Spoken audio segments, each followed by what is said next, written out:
هحكي لكم حكاية شهر بنستناه 11 شهر، حكاية 30 ليلة ولا 1000 ليلة وليلة. عارفين ايه أجمل حاجة في مصر؟ هي روح أهل مصر، روحهم اللي بتدي طابع خاص لكل مناسبة بتمر عليهم. رمضان في مصر ليه طعم تاني، طقوس وعادات مش هتشوفها في أي مكان غير هنا. كهارب، بخور، فوانيس، ألوان. مصر أم الدنيا، روحها في رمضان.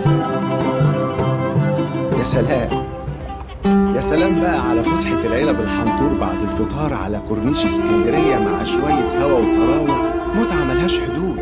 ولا شوية ترمس كده عليهم حبة حمص مشطشطين عليهم عصرة ليمون.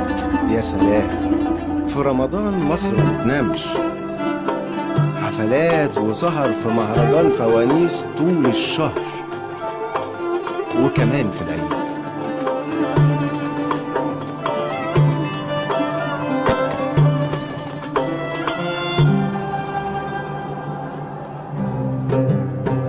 والتهجد بقى والتراويح في جامع عمرو بن العاص، دعوات دعوات دعوات موصولة طول الشهر. اصحى يا نايم، اصحى يا نايم، اصحى حدايم، مصر روحها في رمضان. مصر روحها في رمضان. مصر روحها في رمضان. مصر روحها في رمضان.